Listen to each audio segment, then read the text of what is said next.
یا نبی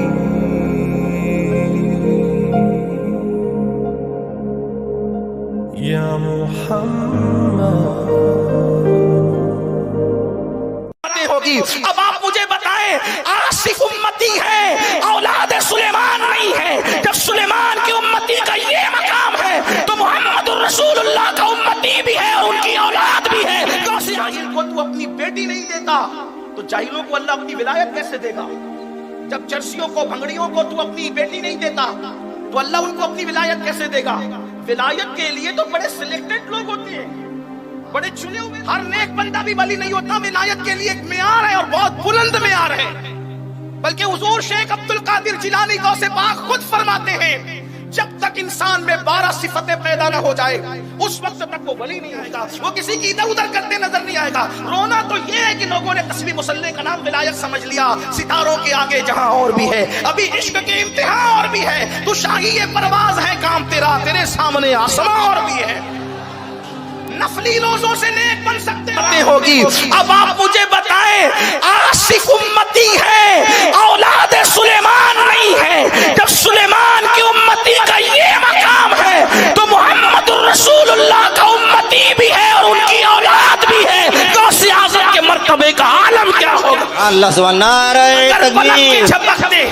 اگر پلک کے جھپکتے تخت بلقیس، اگر پلک کے جھپکتے تخت بلقیس وہ لا کر کے پیش کر سکتے ہیں تو پلک کے جھپکتے شیخ عبد القادر جیلانی کسی کی مدد کریں تو تکلیف کیا ہے؟ اور پھر یہ بات ہم اپنی طرف سے نہیں کہہ رہے ہیں، جب لوگ بریلی کا نام بھی نہیں جانتے تھے اس وقت محقق علی الاطلاق شیخ عبد الحق محدث دہلوی اپنی شورِ آفاق کتاب اشعۃ اللمعات میں لکھتے ہیں کہ 4 ولی دنیا میں ایسے ہیں جو زندوں کی طرح تصرف کرتے ہیں اپنی قبروں سے، ان میں سے شیخ عبد القادر جیلانی بھی ہے۔ یہ عبد الحق محدث دہلوی لکھ رہے ہیں اشعۃ اللمعات کے اندر کہ زندوں کی طرح اپنی قبر سے تصرف کرتے ہیں۔ اب یہاں ایک بات آپ سے عرض کروں، قرآن نے آصف بن برقیہ کی شان بیان کی، توجہ کرنا، کیا شان بیان کی؟ جس آصف بن برقیہ نے تخت بلقیس کو پلک کے جھپکنے سے پہلے لا کے پیش کیا، اللہ اس کے بارے میں کہتا ہے کہ وہ کتاب کا علم رکھتے تھے۔ توجہ کرنا، کس کا علم رکھتے تھے؟ کتاب۔ اس دور میں کتاب کون سی تھی؟ اس کتاب کا نام تھا زبور۔ اس دور کی کتاب کیا تھی؟ زبور۔ اور علماء سے پوچھیں، جیسے فضیلت نبوت کی ہے ویسے فضیلت ان پر نازل ہونے والی کتابوں کی۔ نبی جس شان کا معجزہ اس شان کا، نبی جس شان کا کتاب اس شان کی، نبی جس شان کا نسب اس شان کا۔ آپ دیکھیں، غور فرمائیں، توجہ کریں، قرآن کہتا ہے آصف نے، حالانکہ ان کا نام نہیں لیا لیکن تفسیر میں نام موجود ہے، آصف بن برقیہ نے جو تخت بلقیس لا کر کے دیا تو ان کو علم کس کا تھا؟ کتاب کا، مطلب زبور کا۔ جس کو علم زبور ہو، بلکہ یوں کہہ لے میرے ذوق کے مطابق، جس کو علم زبور پر عبور ہو، جس کو علم زبور پر عبور ہو، وہ بلقیس کا تخت پلک کے جھپکتے لا سکتا ہے۔ اب جس غوث اعظم کے لیے ہم یہ عقیدہ رکھتے ہیں کہ ہم ان کو مدد کے لیے پکارے تو وہ روحانی طور پر مدد کر سکتے ہیں، وہاں زبور کی بات نہیں ہے، وہاں تو قرآن کی بات ہے۔ اب قرآن پر کیا عبور ہے ان کو؟ اس لیے کہ لوگ تو یہ سمجھتے ہیں کہ یہ جن کو ولی مانتے ہیں، صوفی مانتے ہیں، بزرگ مانتے ہیں، ان لوگوں کو کوئی قرآن حدیث آتا نہیں، کیونکہ یہ لوگ صوفی ولی بزرگ کے کس کو پہچانتے ہیں؟ بمبئی کے قبرستان میں جو گانجا چرس پیتے بیٹھے ہوئے لوگ، ان کو دیکھ کے سمجھتے صوفی کسے کہتے ہیں۔ وہ ان چرسیوں کو، گنجڑیوں کو، نشیڑیوں کو دیکھ کر تم صوفی سمجھ رہے ہو۔ صوفی یہ گندے نشے نہیں کرتے، اس کو تو نشہ محبت الہی ہوتا ہے۔ آپ لوگوں کو حالات ہی بدل گئے، حالات بدل گئے، لوگ آج کے دور کو دیکھ کر کے قیاس کر رہے ہیں۔ تو یہ جو گندے گلیز لوگ ہیں جو ننگے دھڑنگے پھر رہے ہیں، جو گانجا چرس پی رہے ہیں, جو کبھی جمعہ میں بھی مسجد میں نظر نہیں آتے, آپ ان کو دیکھ کر تصوف سمجھتے ہو کہ جن کو کلمہ بھی صحیح طریقے سے پڑھنا نہیں آتا, عورتوں سے پیر دبوائیں, عورتوں سے مصافحہ کریں, شریعت کی دھجیاں اڑائیں, اور پھر میری قوم کہے کہ بڑے پہنچے ہوئے ہیں بزرگ. یاد رکھنا, جاہل کو جب تم اپنا دوست نہیں بناتے تو جاہل کو اللہ اپنا دوست کیسے بنائے گا؟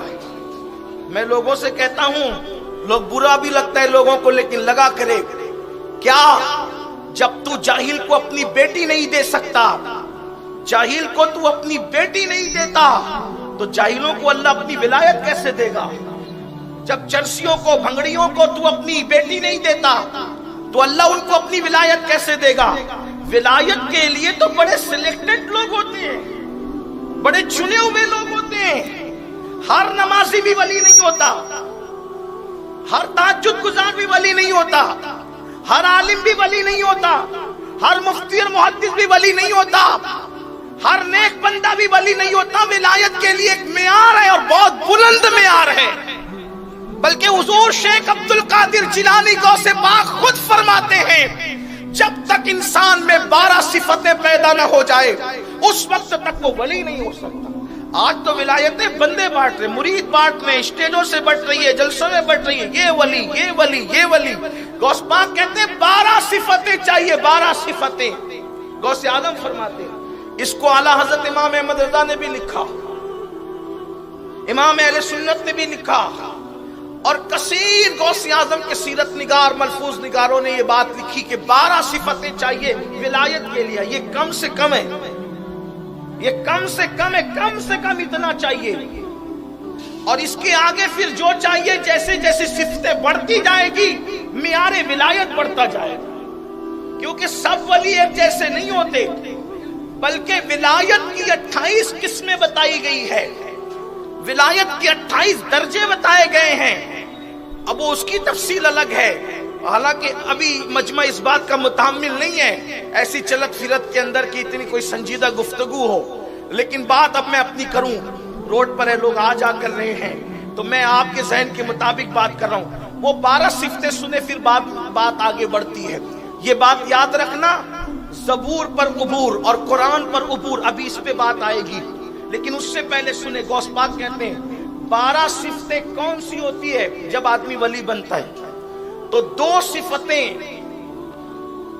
اللہ تبارک و تعالیٰ کی صفتوں سے اللہ اس کو حصہ دیتا ہے جتنا چاہتا ہے. اب اس میں آپ چیک کرنا کون کون ہو سکتے ہیں, بہت سے نکلیں گے, ایسے چھٹ جائیں گے. جیسے آٹا چھانتے ہو, جیسے آٹا چھانتے ہو تو کتنا چھنتا ہے, ایسے بہت سے چھنیں گے. دیکھو, نیک ہونا اور بات ہے, ولی ہونا اور بات ہے, معیار ولایت الگ چیز ہے. اب ہر آدمی جس سے محبت کرتا ہے اسی کو وہ لیلا کہنا چاہے تو پھر اس کا اپنا ذوق ہے, لیکن ہر آدمی مجنوں ہو بھی نہیں سکتا, ہر اس کی محبوبہ لیلا ہو بھی نہیں سکتی. لیکن ہر بندہ جس سے پیار کرتا ہے, مجھے حیران رہتا ہوں, جلسوں میں لوگ دوسرے کو کہتے ہیں, میں نے کہا اللہ کرے آپ کے حسن زن کی لاج ہو تو اچھا ہے, ورنہ قیامت کے دن تو کہنے والے کی بھی ٹھکائی ہوگی, اور جس کے لیے کہا جا رہا ہے اگر وہ چیٹنگ کر رہا ہے تو اس کو بھی جواب دینا پڑے گا. تو تھوڑا سوچ سمجھ کے, نیک اچھی بات ہے, نیک تک بول دیا کرو, نیک ہے بندہ. ولایت اپنے ہاتھ میں نہیں, بلکہ ہمارے مرشدوں کے مرشد میر عبد الواحد بلگرامی فرماتے ہیں, توجہ کرنا, اللہ جس کو ولایت دیتا ہے اس کو چھپاتا ہے.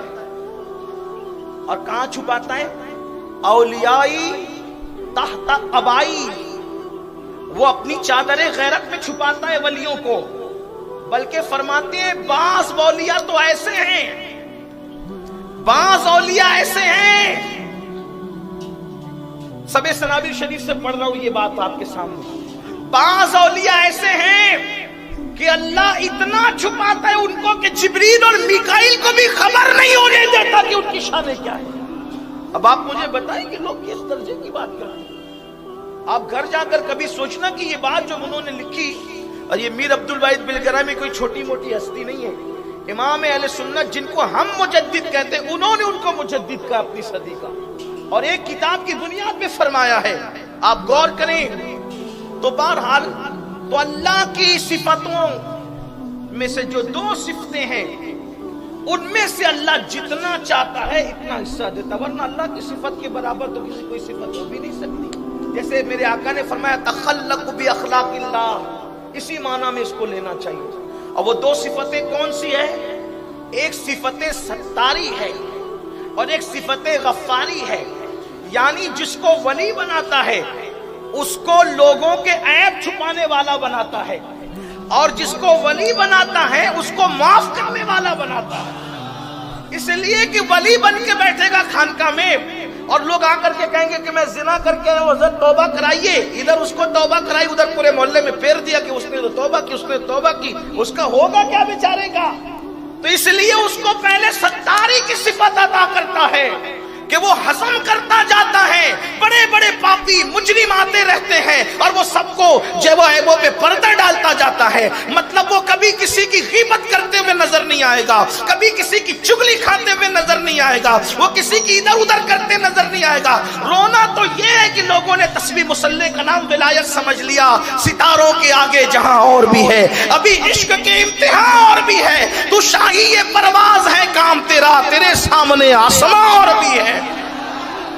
نفلی روزوں سے نیک بن سکتے ہو، تسبیح اور مصلی سے نیک بن سکتے ہو، کھانا کھلانے سے نیک بن سکتے ہو، مسجد آباد کرنے ہوتی ہے، تجھے مرچیں بھی لگتی ہے، جب 12ویں پہ لائٹوں سے گلیاں بھی سجتی ہے۔